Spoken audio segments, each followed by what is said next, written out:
Shoulder dislocation मतलब कंधा उतर गया है, तो आखिर कौन सा इन्वेस्टिगेशन कराना चाहिए दोस्तों इलाज से पहले, एक्सरे, एमआरआई या सीटी स्कैन। आज हम इसी बात करेंगे। मेरा नाम डॉक्टर मनु बोरा, मैं एक ऑर्थोपेडिक सर्जन और आर्थ्रोस्कोपिक एक्सपर्ट हूँ। Team ortho sport, Gurgaon, Bombay, Bangalore. तो दोस्तों शोल्डर डिसलोकेशन एक बहुत ही कॉमन समस्या है जिसमें शोल्डर हमारा निकल जाता है। Most commonly anterior shoulder dislocation होता है जिसमें कंधा आगे की तरफ निकलता है। तो आखिर कुछ लोगों को समझ में नहीं आता कि सर शोल्डर डिसलोकेशन बार बार में हो रहा है, किसी का एक बार में, कौन सा इन्वेस्टिगेट करूँ, मैं एक्सरे कराऊँ, मैं एमआरआई कराऊँ, मैं सीटी स्कैन कराऊँ, मैं तीनों करा लूँ। सो सबसे पहले आता है दोस्तों जिस दिन आपका शोल्डर डिसलोकेशन हुआ है, बहुत सारे डॉक्टर्स बिना एक्सरे के वो रिड्यूस कर देते हैं क्योंकि वो इमरजेंसी होता है। अगर मेरे पास भी कोई पेशेंट आएगा और मुझे साफ साफ ही दिख रहा है क्लिनिकली कि इसका शोल्डर डिसलोकेट हुआ है, तो उसको एक्सरे में भेज के एक्सरे कराना कई बार बहुत ज़्यादा टाइम कंज्यूमिंग होता है और पेशेंट बहुत दर्द में होता है। तो हम फटाक से उसको खींच के डिसलोकेशन को रिड्यूस कर देते हैं, उसके बाद हम एक्सरे पे भेजते हैं पेशेंट को। सो एक्सरे से बहुत सारी चीज़ें मालूम नहीं पड़ती है। एक्सरे आप करा सकते हो पर एक्सरे से आपके इलाज नहीं हो पाएंगे। एक्सरे से ये मालूम पड़ेगा कि अगर डिसलोकेटेड शोल्डर है उसके साथ साथ कोई हड्डी टूटी है या नहीं टूटी है। दूसरा ये मालूम पड़ सकता है कि जो डिसलोकेशन वाला शोल्डर था वो वापस क्या रिड्यूस हुआ भी है या नहीं हुआ है। सो ये दो चीज़ें हम एक्सरे से कंफर्म कर सकते हैं,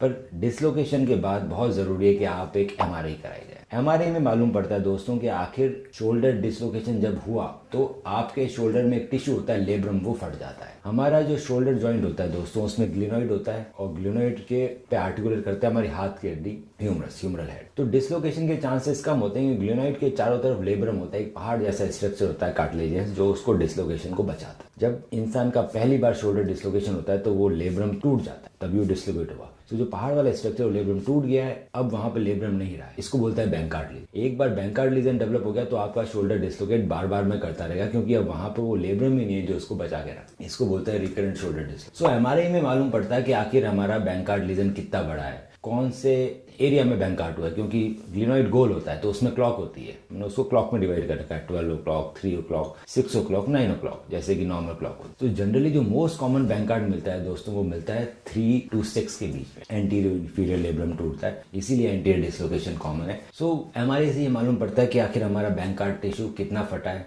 कितना बड़ा टीयर है और उसके साथ साथ कोई और तो नहीं है। इनिशियली जब पहली बार शोल्डर डिसलोकेट होता है मैक्सिमम लोगों के सिर्फ कार्टिलेजिनस बैंकार्ड में, सिर्फ बैंकार्ड टिश्यू फटता है। पर या तो बहुत सीवियर एक्सीडेंट हुआ हो या फिर बहुत बार शोल्डर डिसलोकेशन हो गया, उसमें क्या होता है दोस्तों, हमें ग्लिनोइड भी घिसने लगता है जो बोन है, तो बोनी बैंकार्ड डेवलप हो जाता है। एक बार अगर एमआरआई में आ रहा है कि आपकी बोनी लॉस ज्यादा है तो हम आपको सीटी स्कैन कराने का एडवाइस देते हैं, क्योंकि अगर आपकी 25% से ज़्यादा बोन लॉस हो गई, आपको बोनी बैंकार्ड 25% के आसपास का है, तो फिर इसमें दूसरा प्रोसीजर मतलब लेटार्जी प्रोसीजर करना पड़ता है, इसमें हड्डी भी बिठानी पड़ती है हमें। सो कौन सी सर्जरी आपको करानी चाहिए वो डिपेंड करता है पहले एमआरआई पे, और एमआरआई के बाद अगर हमें लगता है कि बोनी डैमेज भी है तो हम सीटी स्कैन भी ऑर्डर करते हैं। साथ साथ में हमें एमआरआई में यही मालूम पड़ता है कि आपका जो ह्यूमरस का हेड है उसमें कोई खड्डा तो नहीं हो गया, हिल सेक्स लीजन, और कितना बड़ा है। अगर हिल सेक्स लीजन भी बड़ा हो गया क्योंकि आपके मल्टीपल डिसलोकेशन हो गया तो वहां भी हमें एंकर डालने पड़ते हैं, जिसको बोलते हैं रैम्पली। साथ में जो बैंकार्ड टिश्यू फटा हुआ है दोस्तों, आजकल उसको नॉटलेस तरीके से रिपेयर किया जाता है, जिसमें पुश लॉक एंकर यूज होते हैं, सूचर टेप्स यूज होती है।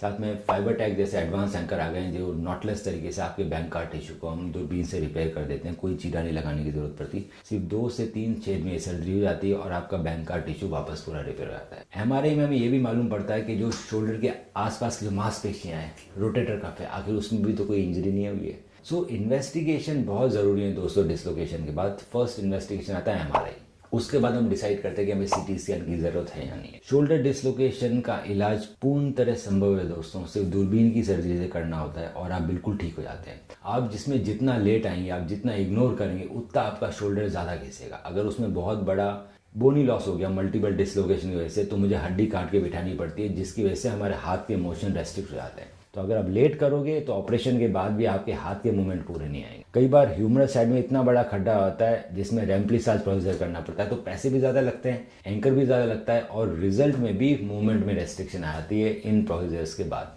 बहुत ज़रूरी है कि शोल्डर डिसलोकेशन को ज़्यादा इग्नोर ना किया जाए। अगर आपका शोल्डर डिसलोकेट हुआ है आप एमआरआई कराएं, एमआरआई आप हमें भेज सकते हैं, उसकी स्टडी करके मैं बताऊंगा कि आखिर इसमें छोटा प्रोसीजर करना पड़ेगा या फिर हमें रैम्पलीसाज या फिर लेटार्जी करने की भी ज़रूरत है, या फिर सिर्फ नॉटलेस बैंकार्ड रिपेयर से हम आपको ठीक कर सकते हैं।